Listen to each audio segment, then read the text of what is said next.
Martha placed the last plate in the dishwasher, her movements slow and practiced. 40 years of marriage had turned these evening rituals into a comfortable dance. Beyond the kitchen window, snow fell silently over their suburban Chicago neighborhood, blanketing everything in hushed white. Their anniversary dinner, a quiet celebration at home, had been lovely, though Robert seemed distracted throughout the meal. She felt his presence before she heard him. Robert stood in the doorway, his tall frame slightly stooped with age, his face etched with an expression she couldn't quite place. "Sit down, Martha," he said, his voice unnaturally steady. "There's something I need to tell you." A flutter of anxiety passed through her chest as she dried her hands and took a seat at their kitchen table. In 40 years, she had never heard that tone from him. "What is it, Robert?" she asked, attempting a smile that didn't quite reach her eyes. Robert sat across from her, hands clasped tightly on the wooden tabletop. His knuckles were white with tension. He looked at her, then away, then back again, as if gathering courage. "I've kept something from you," he began. "Something I should have told you before we married." Martha felt her heartbeat quicken. "After 4 decades, 2 children, and 7 grandchildren, what could possibly matter now?" "I'm not who you think I am," Robert continued, his voice dropping to nearly a whisper. "My name isn't Robert Anderson. It's Michael Harlow. And in 1976, I killed a man." Martha stared at her husband, this stranger across the table, as the world she thought she knew began to crumble around her. Martha couldn't move, couldn't breathe. The kitchen suddenly felt too small, the walls pressing in around her. 40 years of memories flashed through her mind. Their wedding day, the birth of their children, countless Christmases and summer vacations, all viewed now through this new, distorting lens. "You killed someone?" she finally managed, her voice barely audible. Michael nodded, his eyes never leaving hers. "It was self-defense, but I ran. I was 23, scared. They would have charged me with murder." Martha's hand trembled as she reached for her water glass. Who was he?" "His name was Patrick Donovan," Robert said, the name clearly practiced, preserved all these years. "He was dating my sister Beth, abusive, violent. That night, he'd hurt her badly. I confronted him outside a bar, and things escalated. He had a knife." Robert's hand unconsciously moved to his side, where Martha now realized the scar he'd always attributed to a childhood accident must have come from. "I never meant to kill him," Robert continued. "We struggled. The knife. It ended up in his chest instead of mine." Martha tried to reconcile the gentleman she'd known for 4 decades, the man who caught spiders to release outside, who cried at their daughter's wedding, with this story of violence and deception. "Why are you telling me now?" she asked, her voice hollow. "After 40 years, why tonight?" Robert's eyes filled with tears. "Beth called this afternoon. She's dying. Cancer. She wants to see me before—" His voice broke. "I haven't spoken to her since that night.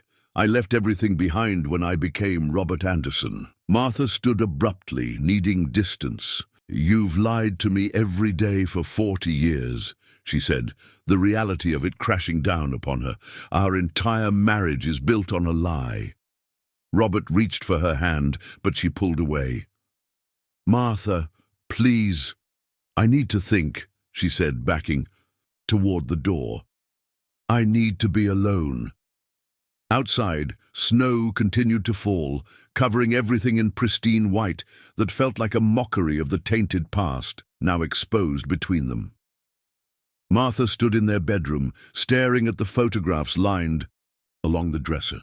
Their wedding day, Martha in her mother's restored gown, Robert beaming beside her, the birth of David, then Rebecca, family vacations, graduations, the grandchildren's baptisms, a life documented in silver frames, each moment suddenly called into question. She picked up their wedding portrait, studying Robert's younger face. Had she ever really known him? The man she married, the father of her children, her partner through 4 decades. Was he a complete fabrication? Her hands shook as she set the photograph down. She moved to the closet, pulling open Robert's side. His clothes hung neatly organized, suits on the left, casual wear on the right, just as he'd arranged them for as long as she could remember. She pushed them aside, reaching for the weathered leather box on the top shelf. Their important documents, birth certificates, social security cards, their marriage license. Robert's birth certificate looked authentic, issued in Cook County, Illinois. Had he somehow obtained a false document? Or had Robert Anderson been a real person whose identity he had stolen? Martha had never questioned it, had never had reason to doubt. She sank onto the edge of the bed, documents scattered around her. 40 years. They had built a life together, raised children, weathered hardships. Robert's heart attack 7 years ago, her breast cancer scare, David's difficult divorce. Through it all, Robert had been her rock, steady and unwavering, and now this. A soft knock on the bedroom door interrupted her thoughts. "Martha!" Robert's voice was tentative, heavy with remorse. "Can we talk?" She considered refusing, asking for more time, but the thought felt exhausting. 40 years together meant she knew him. Regardless of his name or his past, she knew the essence of the man. "Come in," she said, gathering the documents and returning them to the box. Robert entered cautiously, his tall frame seeming somehow diminished. He'd been a handsome young man when they met at her cousin's wedding, still was handsome now, despite the silver hair and lines around his eyes. Those eyes, kind, intelligent, occasionally mischievous, were now filled with fear. "I never wanted to hurt you," he said, remaining by the door as if unsure of his welcome. Martha looked up at him. "Then why tell me now? Why not take this secret to your grave?" The question wasn't accusatory. She genuinely wanted to understand why, after 40 years of silence, he had chosen to upend their world. Robert moved to sit beside her, careful to leave space between them. "Because I'm tired of the lies," he said simply. "Because Beth deserves to see her brother once more before she dies. Because our children deserve to know who their father really is." He hesitated, then added quietly, "Because you deserve the whole truth, even if it costs me everything." Martha felt tears well in her eyes. "Tell me," she said, "tell me everything, from the beginning." And so he did. Robert, Michael, had grown up in a small town outside Pittsburgh, the oldest of 3 children. His father worked in the steel mill, his mother as a seamstress. They were poor, but getting by until his father was injured at work when Michael was 16. Unable to hold a full-time job after that, his father had retreated into alcohol and bitterness. Beth was the youngest, Robert explained, his voice softening at the mention of his sister. Smart as a whip, determined to go to college to escape. She had a scholarship lined up at Penn State. Then she met Patrick. Patrick Donovan had seemed charming at first. Attentive, generous with what little money he had. Beth was 19, impressionable. By the time his possessiveness turned to control, his jealousy to violence, she was already isolated from friends, dependent on him emotionally if not financially. "I was away at Pittsburgh State," Robert continued. "Our brother, Jason, called me, said Beth had shown up at his apartment with a black eye, then gone back to Patrick the next day. I came home that weekend to talk some sense into her. The confrontation had gone badly. Beth had defended Patrick, claimed the black eye was an accident. When Michael pressed, she'd thrown him out of her apartment, accused him of trying to control her just like Patrick did. I gave her my number, told her to call if she needed me," Robert said, his voice strained with the memory. 2 weeks later she did. She was in the hospital with 3 broken ribs and a concussion. Patrick had pushed her down a flight of stairs. Martha reached for his hand instinctively, her fingers intertwining with his. Whatever else had changed, her instinct to comfort this man remained intact. "I wanted to kill him," Robert admitted. "I wanted to find him and make him pay. But Beth begged me not to do anything stupid. She was finally ready to leave him, to go to the police. She just needed time to make arrangements, somewhere safe to go. But Patrick had found out somehow. He'd shown up at Beth's friend's apartment where she was staying, drunk and violent. Beth had called Michael in a panic. By the time I got there, she'd locked herself in the bathroom. Patrick was trying to break down the door." Robert's voice had gone flat, emotionless. A defensive mechanism, Martha realized, against revisiting the worst night of his life. "I pulled him away from the door. We fought. He had a knife, a hunting knife his father had given him. He slashed at me, caught me in the side." Robert touched the scar Martha had seen countless times, the one he'd claimed came from falling through a glass table as a child.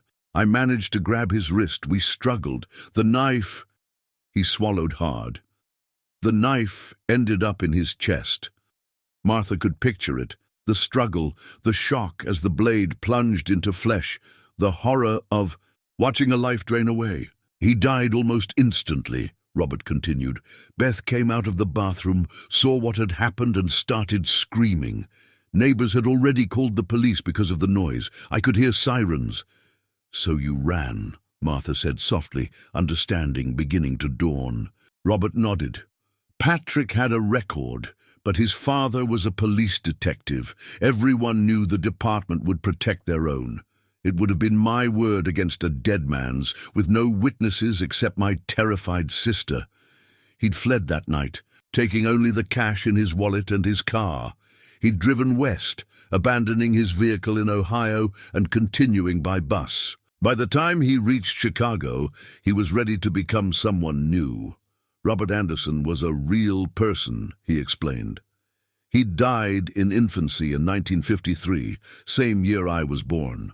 I found his birth announcement in old newspaper archives, requested a copy of his birth certificate, and built from there. It was easier back then, before everything was computerized. Martha tried to process the enormity of it. "What about your family, your parents, your brother?" I called Jason a few weeks after from a payphone. Told him I was safe, but couldn't come back. He said the police were looking for me, that Patrick's father was on a crusade to find me. Robert's face darkened with old grief. "Our parents died thinking I was a murderer on the run. Dad had a stroke 2 years after I left. Mom lasted another 5 years. And Beth? Jason helped her get away, move to another state, start over. She got a degree eventually, became a teacher, married, had kids, grandkids now too. She's in Portland. That's where I need to go, where I'm asking you to go with me." Martha stood, needing to move, to think. "Have you been in contact with her all these years?" Robert shook his head. "No, it was too dangerous. If the police traced any contact, but Jason kept tabs on her. We had an arrangement, a post office box in Springfield. He'd send updates once a year, just basic information. Beth married. Beth had a son, that sort of thing. And Jason, have you seen him?" "Twice," Robert admitted, "when our parents died. I couldn't attend the funerals, but afterward, I needed to mourn with someone who understood." Martha felt a fresh wave of pain for this man who had carried such loss and secrecy for decades. "What about the investigation? Surely, after all this, time. There's no statute of limitations on murder, Martha." Robert's voice was weary. "And in the eyes of the law, that's what it was. I fled the scene. That doesn't look like self-defense." But Beth could testify. She saw what happened. Maybe. If they believe her. If Patrick's father isn't still influential. If... He trailed off, then met her eyes directly. "I've lived looking over my shoulder for 40 years, Martha.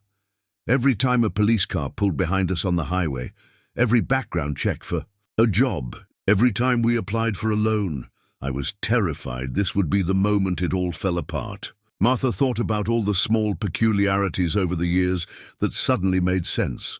Robert's reluctance to have his picture taken, his insistence that they avoid returning to the East Coast for vacations, his panic when David had suggested researching their family genealogy for a school project. Our children, she said, the realization crystallizing. They don't know who their father really is, who they really are. Robert nodded, pain evident in his expression. No, and I need to tell them before I go to Beth. If I'm finally going to face this, I need to do it completely. No more secrets, no more lies. Martha moved to the window, watching the snow continue to fall. Her mind was racing, trying to reconcile 40 years of life with this new reality. She had questions, so many questions, but one rose above the others. "Do you regret it?" she asked, not turning around. "Not killing Patrick, I understand why that happened, but running, becoming Robert, everything that came after." She heard him shift on the bed, heard the depth of his sigh. "How can I?" he asked, softly. "Running brought me to Chicago, to you, to our children and grandchildren. How can I regret the best parts of my life?" He paused, then added, "But I regret the deception. I regret not trusting you with the truth from the beginning." Martha turned to face him, studying the man she had shared her life with. The name was different.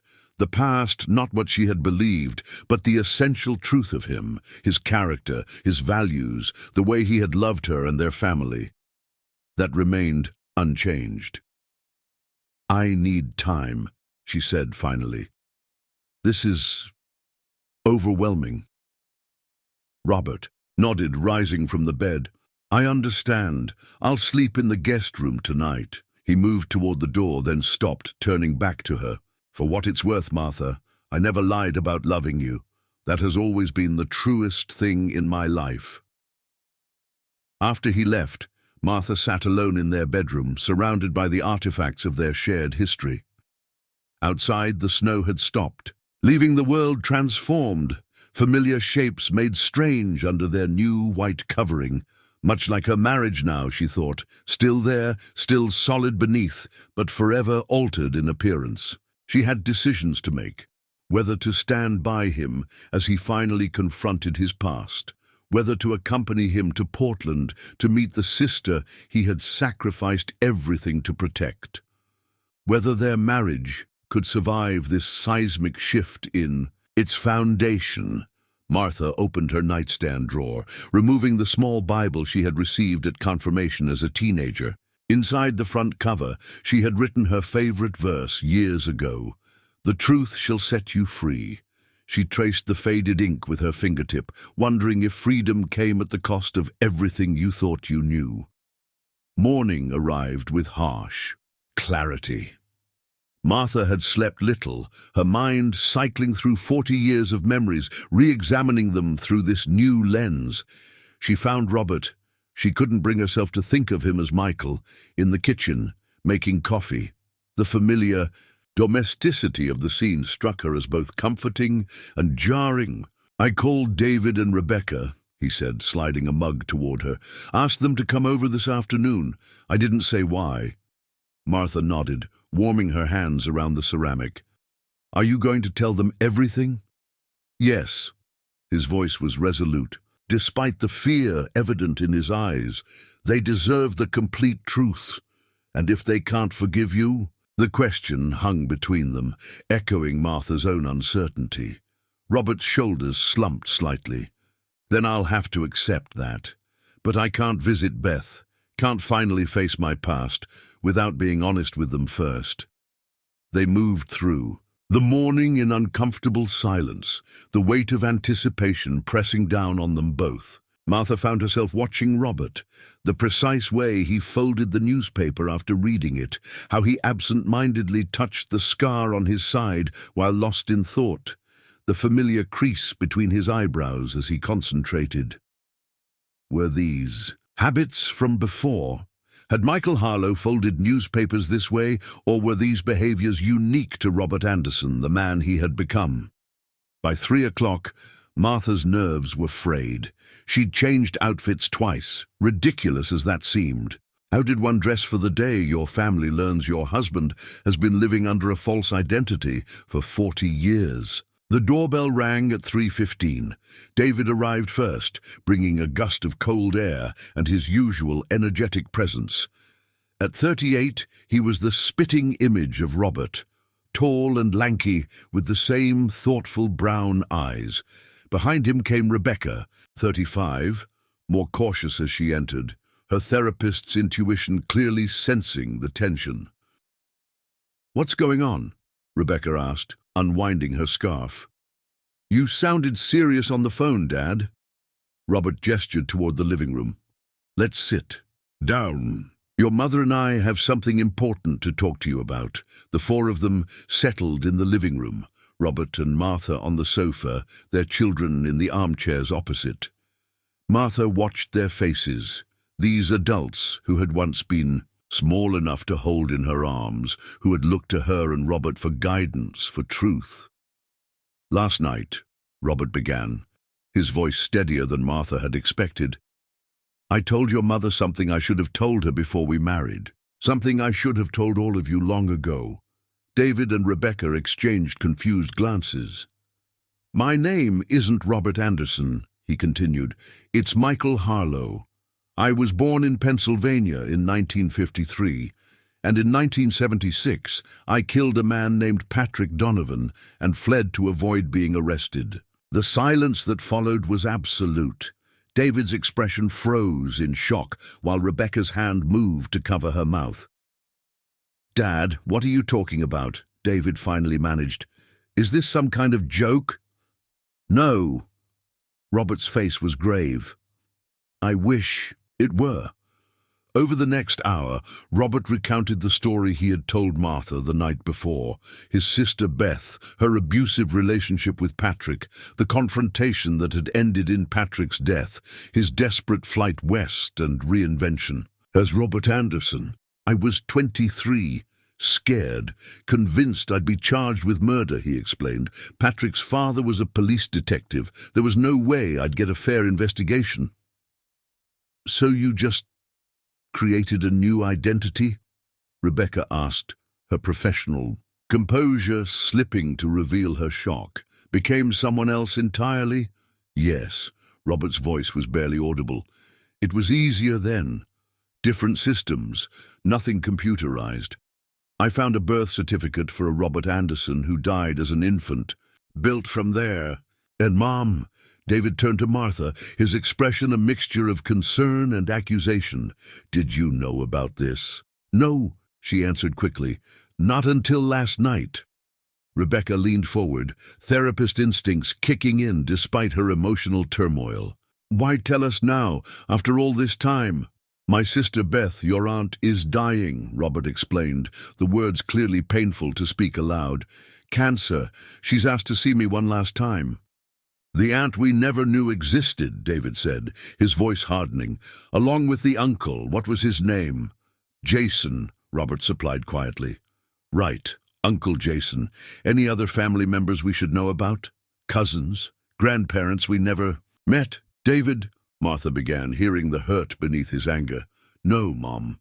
David stood abruptly. "He's had 40 years to tell us the truth. 40 years. My entire life has been a lie.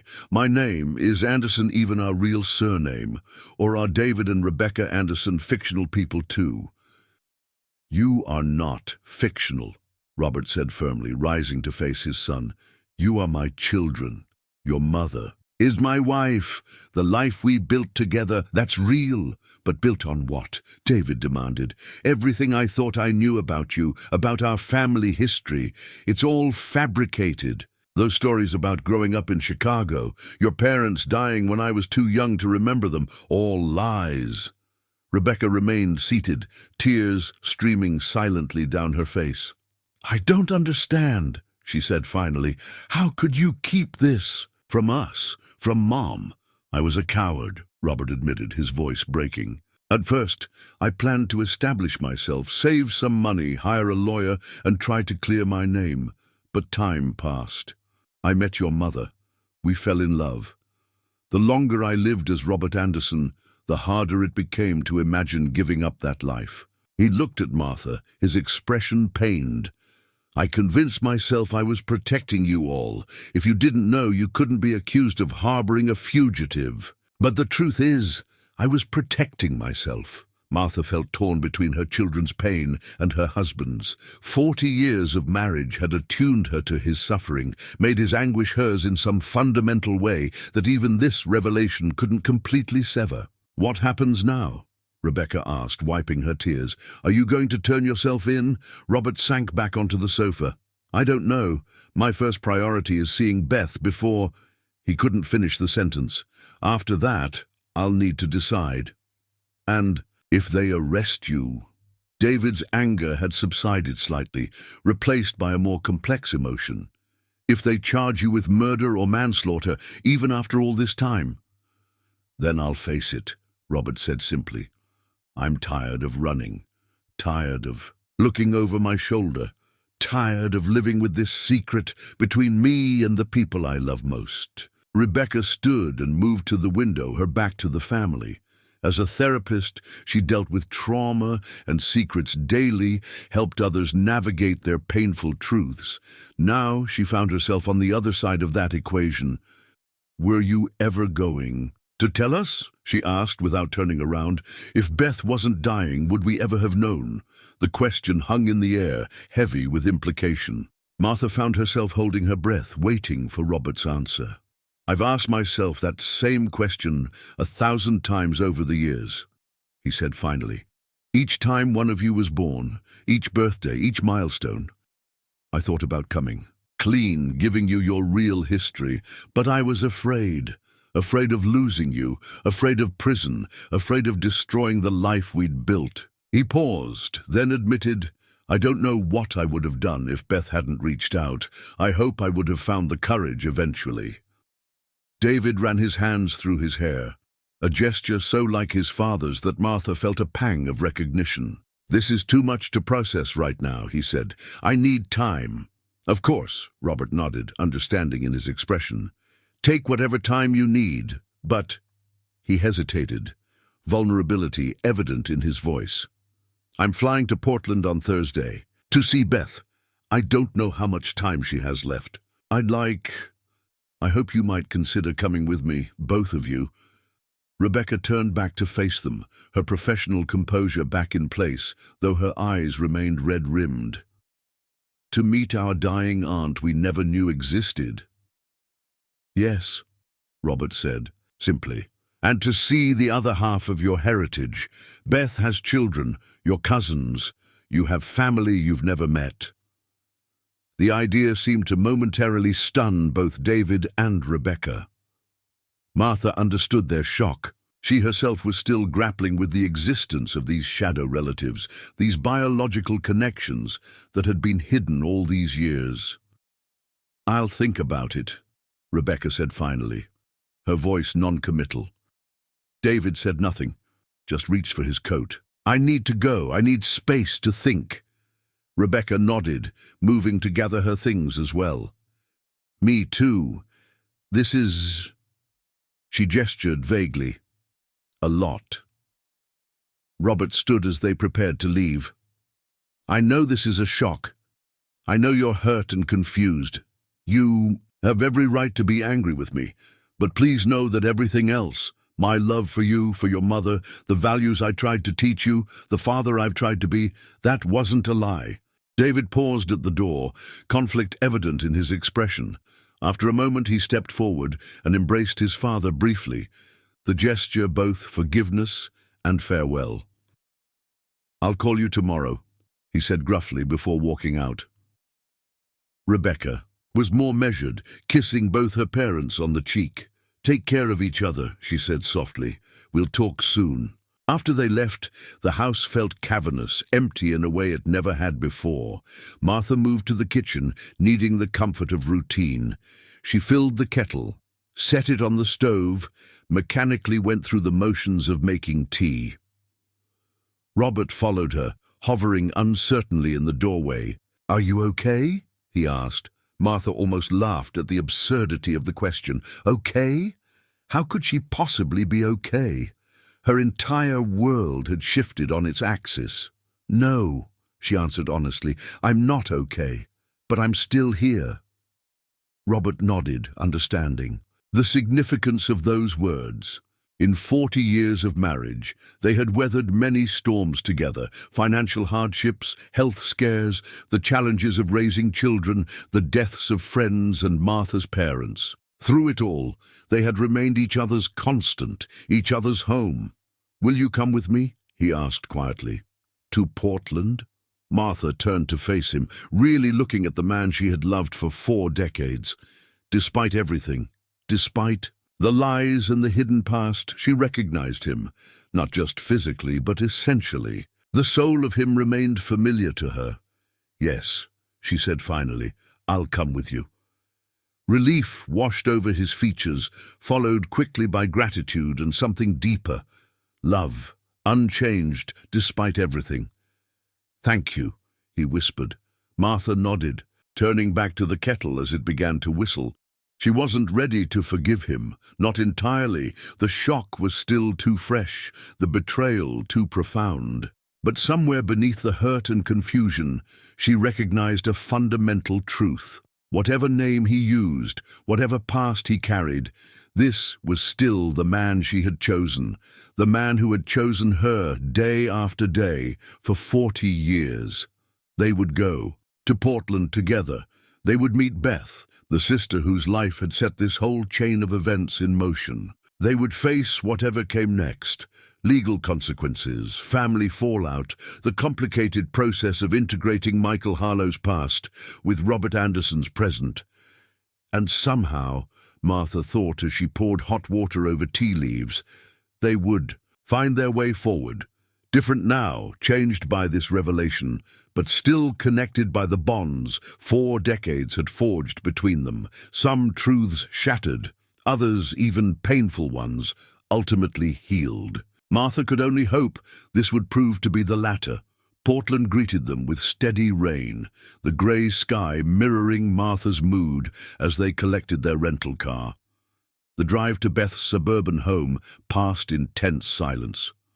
Robert gripped the steering wheel with white knuckles, his anxiety palpable. It's been 44 years, he murmured as they turned onto a tree-lined street. I don't even know what to say to her. Martha reached across to touch his arm. Despite her lingering hurt, she couldn't help but respond to his pain. Just speak from your heart. The modest blue house looked warm and inviting, with carefully tended flower beds lining the walkway.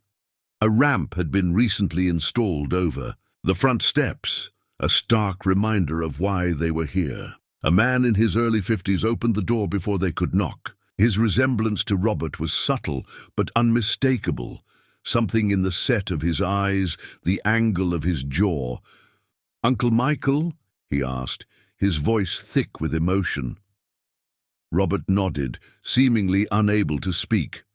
The man, Beth's son, Martha realized, stepped forward and embraced him tightly. "I'm Christopher," he said when they separated. "She's been waiting for you." The living room was bright, despite the grey day.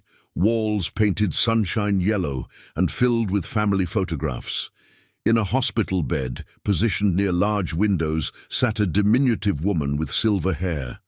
Though illness had clearly taken its toll, her eyes, the same warm brown as Robert's, were alert and focused. "Mikey," she whispered, using a name Martha had never heard applied to her husband. "You came." Robert moved to her bedside with halting steps, decades of separation suspended between them. "Beth," he managed, taking her frail hand in his. "I'm so sorry." Beth shook her head, tears tracking down her hollow cheeks. "No apologies. You saved my life that night. Everything you sacrificed, it was because of me." "I would do it again," Robert said fiercely. "I know." Beth's gaze shifted to Martha, standing awkwardly by the door. "And you must be Martha, the woman who got to share his life." Martha stepped forward, unsure what to expect. Resentment, jealousy. Instead, Beth reached for her hand. "Thank you," Beth said earnestly, "for loving him, for giving him a family. He deserved that happiness. Something broke open in Martha's chest. Not forgiveness, not yet, but understanding. This woman had carried the weight of her brother's sacrifice for 4 decades, had known the truth while Martha lived in ignorance, yet there was no bitterness. In her eyes, only gratitude, as Christopher brought chairs and offered tea, as Beth's husband Tom arrived home and welcomed them with wary kindness. Martha watched Robert transform before her eyes. With his sister he was different, more animated, his accent shifting subtly toward the Pennsylvania rhythms of his youth. She glimpsed Michael Harlow emerging from within Robert Anderson, the two identities blending, separating, merging again. Later, as Beth, tired and needed to rest, they retreated to the guest room Christopher had prepared. Martha sat on the edge of the bed, processing the emotional complexity of the day. "I saw you today," she said quietly. "The you from before, Michael." Robert looked up, vulnerability in his eyes. Does that make this harder?" Martha considered the question seriously. "Not harder," she decided, "just more real. I'm beginning to understand this isn't about who's true and who's false. You're both. You've always been both." He nodded, relief visible in his features. "I've spent 40 years trying to keep them separate. Michael locked away, Robert living this life with you. But seeing Beth again..." He struggled to articulate the feeling. "You don't have to choose anymore," Martha said, surprising herself with the insight. "Maybe that's what this journey is really about. Integration, not separation." As Robert's eyes filled with tears, Martha felt something shift within her, the first fragile tendrils of acceptance taking root where only shock and betrayal had existed days before. The path to forgiveness would be long, but for the first time she could see it stretching before them. "Tell me what happened to Mum and Dad," Robert asked Beth the next morning. They sat together in the sunroom, rain pattering against the glass. Martha had excused herself to give the siblings privacy, retreating to the kitchen where she helped Christopher prepare lunch. Beth's expression clouded with old grief. "Dad never recovered after you left. The shame of having a son wanted for. Murder. It broke him. The stroke took him 2 years later," Robert winced. "And Mom, she believed in you," Beth said firmly. "Said there had to be more to the story. She kept your room exactly as you left it until the day she died." Robert bowed his head, shoulders shaking with silent sobs. All these years, he'd imagined his mother hating him, cursing his name. The knowledge that she'd believed in him was both healing and devastating. "I had to identify Patrick's body," Beth continued softly.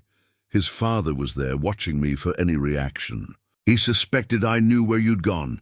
The police questioned me for weeks." "I'm so sorry," Robert whispered. Beth grasped his hand. "Listen to me.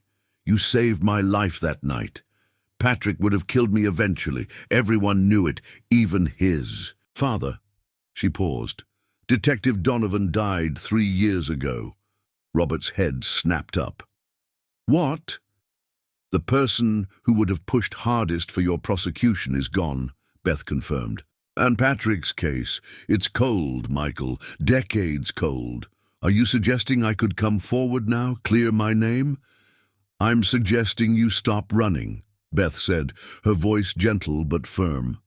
"However much time I have left, I don't want to spend it watching you look over your shoulder." Robert nodded slowly. The weight of 44 years of vigilance, fear and deception suddenly visible in the slump of his shoulders. "I need to talk to Martha," he said finally. "And the kids." "They're coming," Beth said, smiling. "David called. Christopher this morning. They'll be here tomorrow." For the first time since his confession, Robert felt something like hope stir in his chest. His family was coming. Perhaps, just perhaps, they could find a way forward together. David and Rebecca arrived the following afternoon, their expressions guarded but determined. Martha embraced them both at the door, relief flooding through her at their presence. "Thank you for coming," she whispered. "We're still processing," Rebecca cautioned, "but we couldn't stay away." The reunion with their newly discovered relatives was awkward at first, too many unasked questions hovering in the air. But Beth's warmth and Christopher's easygoing nature gradually eased the tension. By evening, David was deep in conversation with Tom about engineering challenges they both faced in their work, while Rebecca pored over family photo albums, with Christopher studying faces that shared her features in subtle ways. Martha found Robert standing alone on the back deck, watching the family through the window. "I never thought I'd see this," he said softly as she joined him. "Both parts of my life together in one room. Is it what you imagine?" she asked. "Better," he admitted, "and terrifying. I keep waiting for someone to call the police, for everything to fall apart." Martha studied his profile in the fading light. "What are you going to do about Patrick's case? About your real identity?" Robert turned to face her. "I've been thinking about what Beth said, about stopping running." He took a deep breath. "I want to consult a lawyer. Find out what would happen if I came forward." Martha felt a jolt of fear. "You could go to prison." "I know." His voice was steady despite the fear in his eyes. "But I'm tired of living in the shadows, Martha. I want to be one whole person before I die, not split in two." The sliding door opened behind them, and Rebecca stepped out. She'd clearly overheard. "I know someone," she said. "A former client's husband. He specializes in cold cases, criminal defense." She hesitated. "I could call him if you want." Robert looked at his daughter with profound gratitude. "You'd do that? You're still my dad," Rebecca said simply. "Whatever else has changed, that hasn't." David appeared in the doorway, expression serious. "Beth's asking for everyone. She's getting tired." They gathered in the sunroom where Beth now spent most of her time. The effort of the day had clearly drained her, but satisfaction shone in her eyes as she gazed at the assembled family. "I never thought I'd see this day," she said, echoing Robert's earlier words. "My brother and his family, together with mine." She reached for Robert's hand. "Whatever happens next, this moment was worth waiting for." That night, in the guest room, Martha lay beside Robert in the darkness, listening to his breathing. "If you do this, if you reclaim your identity, what does it mean for us?" she asked. "For our marriage certificate, our house deed, all the legal documents in Robert Anderson's name?" He shifted to face her. "I don't know," he admitted. "It's complicated. But I think there must be a way to reconcile both lives. To acknowledge who I was and who I've become." Martha nodded, understanding what he couldn't quite articulate.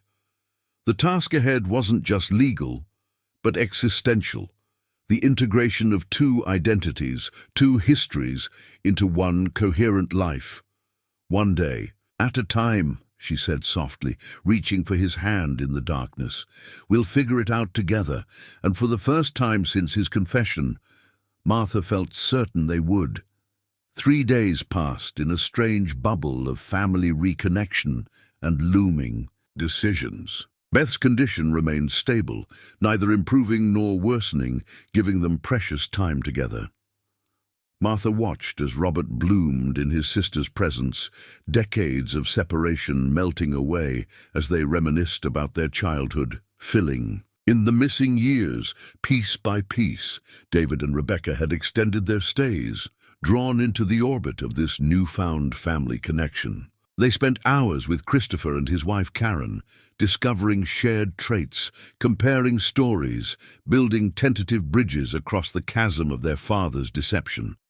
Martha observed with quiet amazement how quickly blood connections could assert themselves, how Rebecca's laugh suddenly sounded like Beth's, how David's gestures mirrored Christopher's in ways neither of them noticed. On their 4th day in Portland, James Whitfield arrived. A distinguished attorney in his early 60s, with sharp eyes and a careful manner, he'd agreed to meet them at Beth's house at Rebecca's request. He greeted them with professional courtesy, giving no indication that he found their situation unusual. "I've dealt with many complex cases involving assumed identities," he explained as they settled in Beth's dining room. Martha, Robert, and their children had agreed this initial consultation should be a family affair. "Though I must say, 44 years is remarkable." Robert sat rigid in his chair, hands clasped tightly on the table. "I need to understand what I'm facing if I come forward." Whitfield nodded, removing a legal pad from his briefcase. "Let's start with the facts. In 1976, you were involved in an altercation that resulted in the death of Patrick Donovan.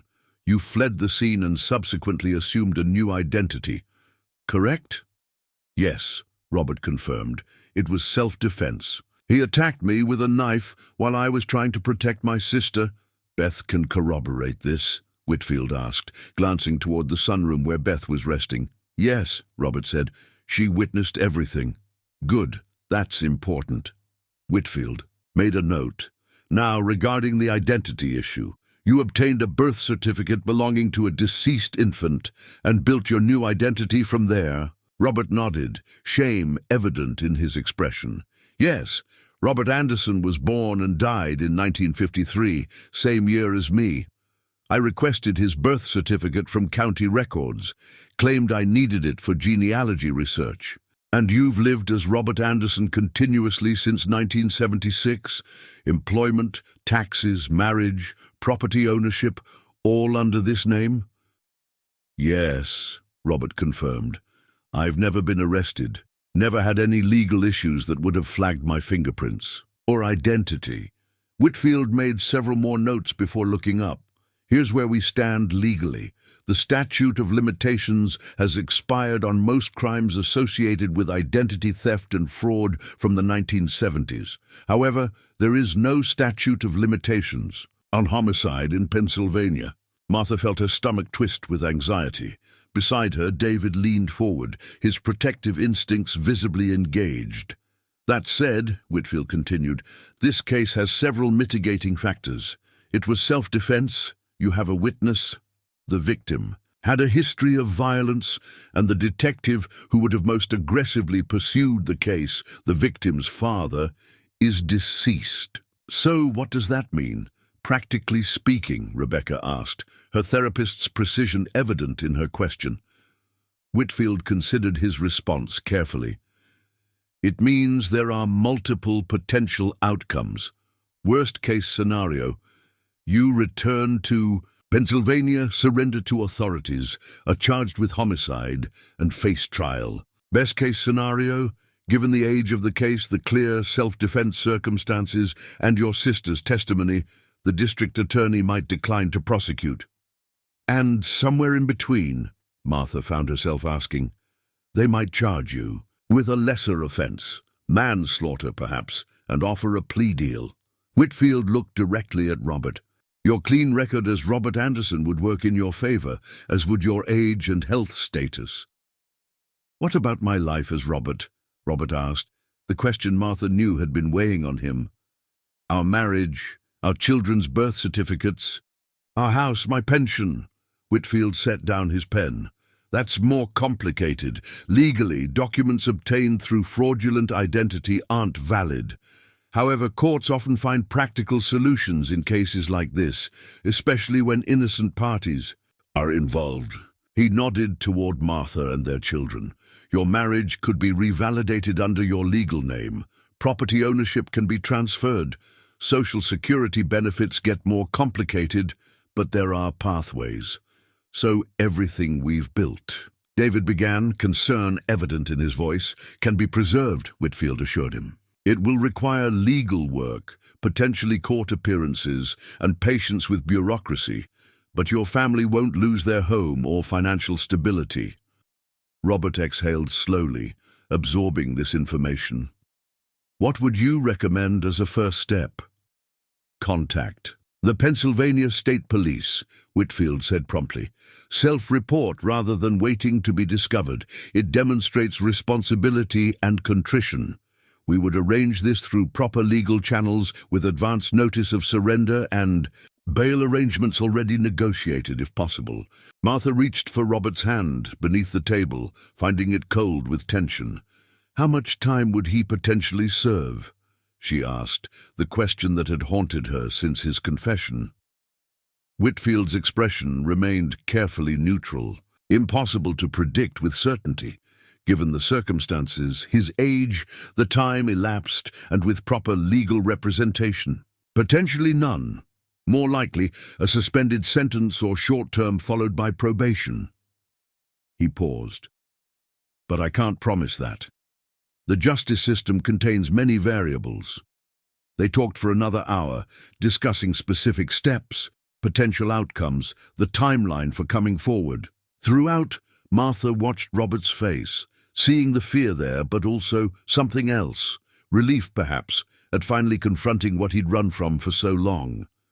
When Whitfield finally departed, promising to research Pennsylvania case precedents and be in touch the following day, the family sat in silence around the dining table, the weight of decisions hanging heavy in the air. "You don't have to do this," David said finally, looking at his father. "You could continue as you have been. The chances of discovery, after all, this time, are still there," Robert finished for him. "Every database that gets digitized, every cold case that gets reopened with new technology, the risk never goes away." He shook his head. "I'm tired of looking over my shoulder, David. I want to be whole before I die. What about you, Mom?" Rebecca turned to Martha. "This affects your entire life, too." Martha considered the question carefully. Her initial shock and sense of betrayal had evolved over these past days, tempered by watching Robert with his sister, seeing the parts of himself he'd kept hidden for decades. "I married him, for better or worse," she said finally. "I didn't know the full meaning of those vows at the time, but I meant them." Robert's eyes filled with tears. "You'd stand by me through this, even if it means court appearances, potential imprisonment, public scrutiny?" "We've built a life together for 40 years, Martha said simply. "I'm not abandoning that now. Whatever comes, we face it together." The next morning brought unexpected urgency to their deliberations. Beth's condition deteriorated overnight, her breathing more labored, her periods of wakefulness shorter. The hospice nurse who visited spoke in gentle euphemisms that nevertheless conveyed a clear message. Time was running short. Days, not weeks, she told them quietly in the hallway outside Beth's room. The news crystallized Robert's decision. That afternoon, with Beth dozing in the sunroom and the extended family gathered in the living room, he announced his intentions. "I'm going to contact the Pennsylvania authorities," he said firmly. "Mr. Whitfield thinks we can arrange a voluntary surrender with reasonable bail conditions that would allow me to return home while the case is processed." "When?" Christopher asked, his loyalty now clearly divided between his mother and the uncle. "He'd just found, after—" Robert couldn't complete the sentence. The imminent loss of Beth, so recently found, was still too painful to articulate. "I want to be here for her until the end. Then I'll go to Pennsylvania and face whatever comes." Later that evening, as Beth rallied briefly, Martha sat with her alone. The two women had formed an unexpected bond, sisters through marriage, connected by their love for the same complicated man. "You're taking him back to Pennsylvania?" Beth asked, her voice frail but her mind still sharp. "Yes," Martha confirmed. "He needs to face this, to integrate these parts of himself." Beth nodded weakly. "Take care of him. My big brother always tried to protect everyone else, never himself." "I will," Martha promised, squeezing Beth's thin hand. "And you?" Beth's eyes were knowing. "This can't be easy for you." Martha considered evading the question, but found herself answering honestly. Some days I'm still angry. 40 years of marriage built on a fundamental lie. That's not easy to reconcile. Not a lie, Beth corrected gently. A missing piece. The man you married, the father of your children, that's the real him. Michael and Robert aren't separate people. They're the same soul at different points of a journey. The insight struck Martha with unexpected force. Beth was right. The essential character of the man she'd loved for 40 years. His kindness, his integrity, his devotion to family. Those weren't fabrications. The name had changed. The past had been hidden, but the core of him had remained consistent. "Thank you," Martha whispered, leaning forward to kiss Beth's forehead. "For seeing him clearly, for helping me see him too." Beth smiled, her eyes drifting, closed with fatigue. "Family," she murmured, "is complicated, but worth it." That night Martha and Robert lay awake in the guest room, hands intertwined between them. Outside, rain pattered steadily against the windows, a gentle percussion accompanying their whispered conversation. "I called Jason today," Robert said. "Beth gave me his number. We talked for almost an hour." Martha turned toward him in the darkness. "Your brother, how was that?" "Overwhelming," Robert admitted. "He's coming tomorrow, flying in from Arizona." "That's good," Martha said, squeezing his hand. "The family coming together." "My old family and my new family," Robert mused. "Though I guess they're all just my family now?" "Yes," Martha agreed. "Just family." They were quiet for a moment, listening to the rain. "I keep thinking about what Mr. Whitfield said," Robert continued eventually, "about my life as Robert not being legally valid. Our marriage certificate, the kids' birth certificates with my name, our house deed." "Paperwork," Martha said firmly. "Just paperwork. They can be amended, reissued, corrected." "And us?"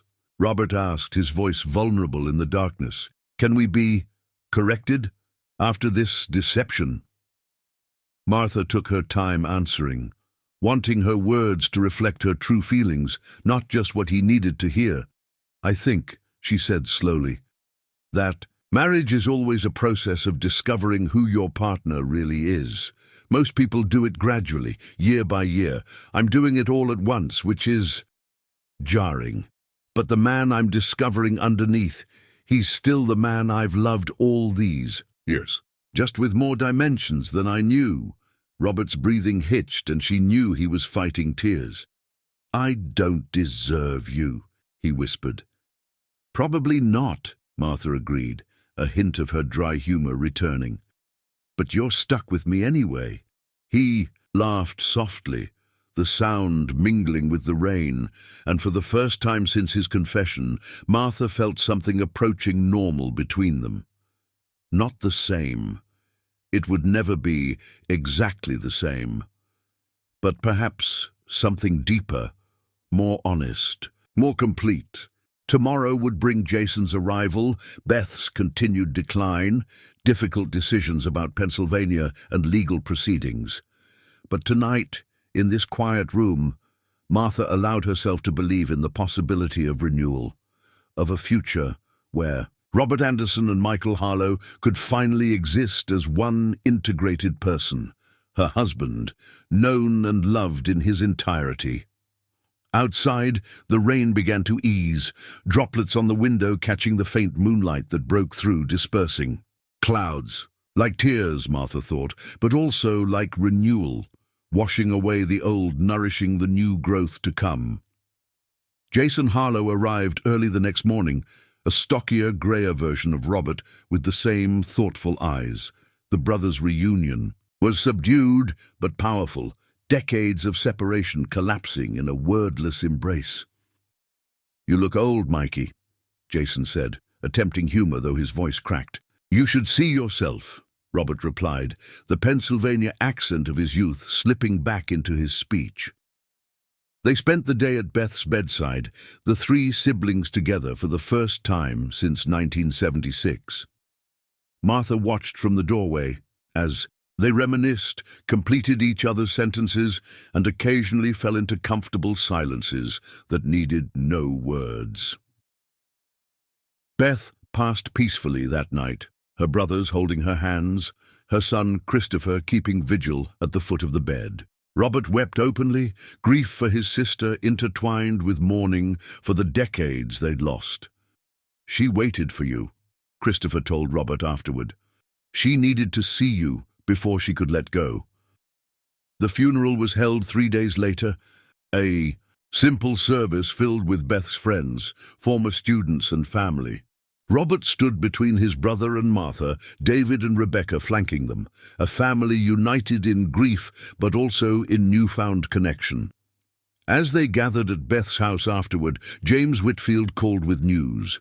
He'd contacted the Pennsylvania authorities, explaining the situation without revealing Robert's location. "They're willing to arrange a voluntary surrender," he reported.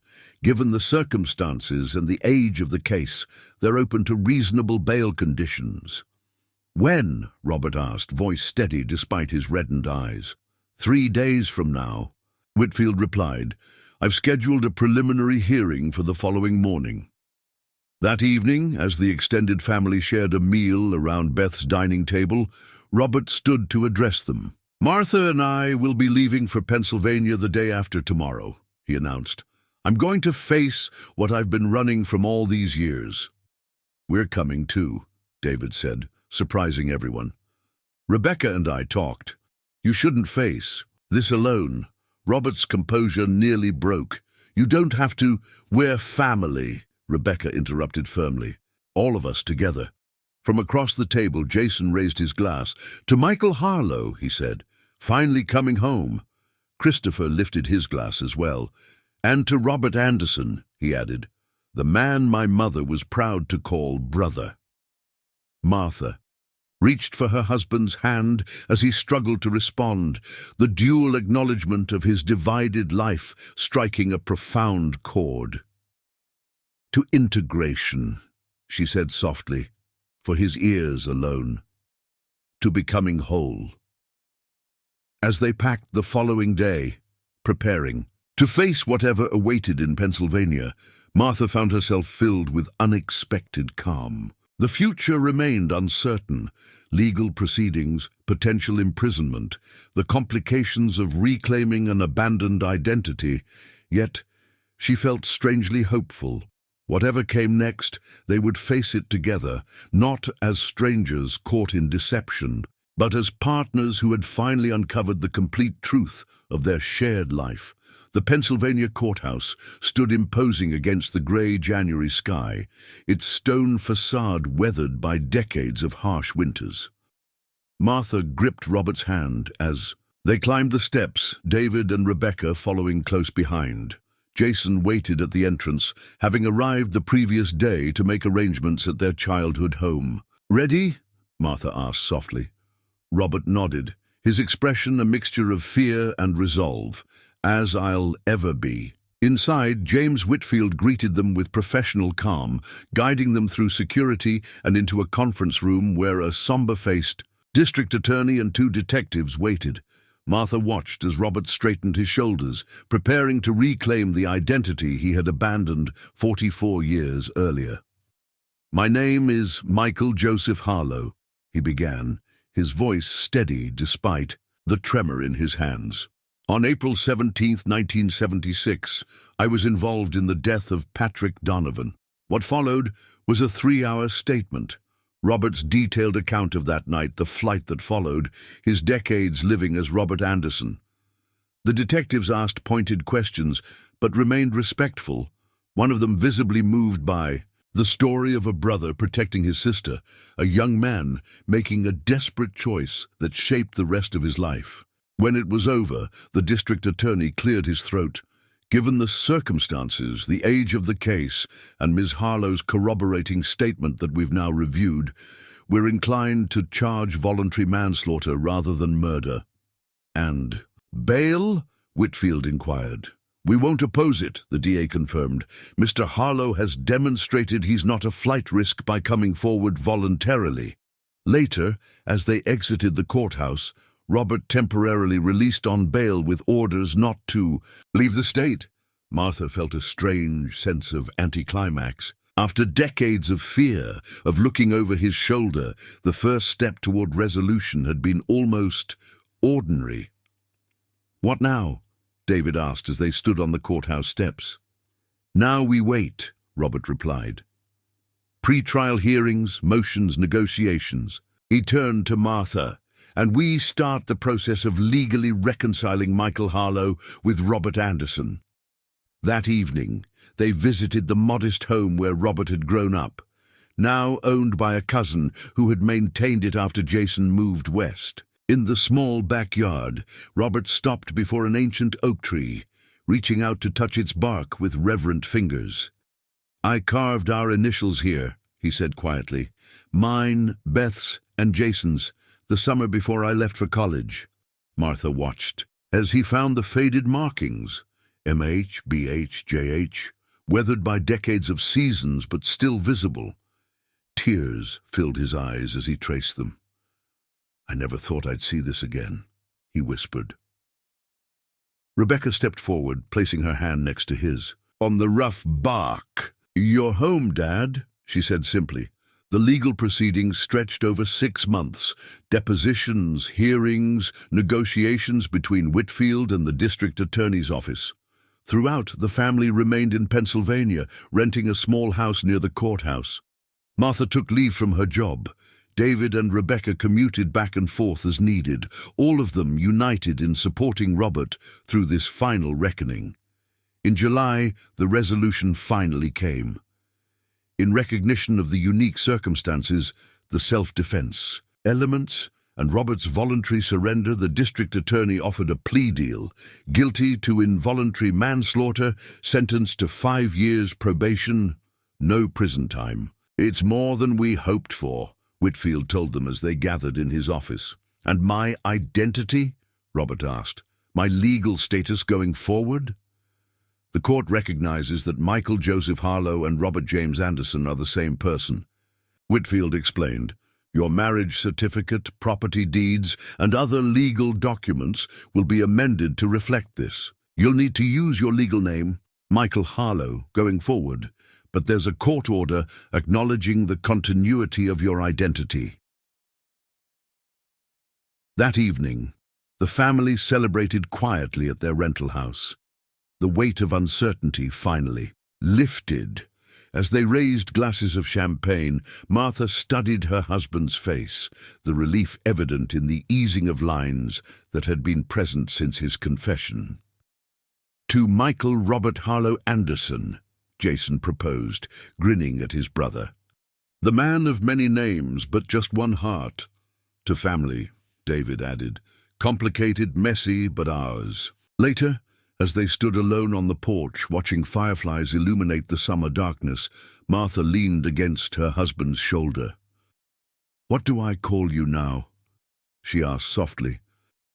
"After 40 years of Robert, I'm not sure I can switch to Michael." He turned to face her, taking both her hands in his. "I've been thinking about that," he said. "Legally, I'm Michael again, but I've been Robert longer than I was ever Michael." He smiled gently. "Maybe I can be Mike to my brother, Michael on legal documents, and still Robert to you and our children. All parts of me finally acknowledged." Martha considered this, then nodded. "The integration of past and present." "Exactly." She reached up to touch his face, studying the familiar features that had aged alongside hers through decades of shared life. "You know what I realized through all this?" she asked. "The name was a lie, but the man never was." He pulled her close, emotion evident in the way he held her. "Thank you," he whispered against her hair, "for seeing me, the whole me." As they stood embracing in the soft summer night, Martha felt the final pieces of her shattered trust reforming into something new. Not the blind faith of before, but something deeper, tempered by truth, strengthened by forgiveness. They would return to Chicago soon, to their home and community, carrying this new reality with them. There would be explanations needed, adjustments to make, a new normal to establish. But for the first time since that snowy anniversary night, when Robert had spoken the words that changed everything, Martha felt certain they would navigate it successfully. After 40 years together and the shock of revelation, they had emerged not broken, but transformed. Two people who finally, truly knew each other in all their complex, flawed humanity. And in that knowing, they had found their way back to love.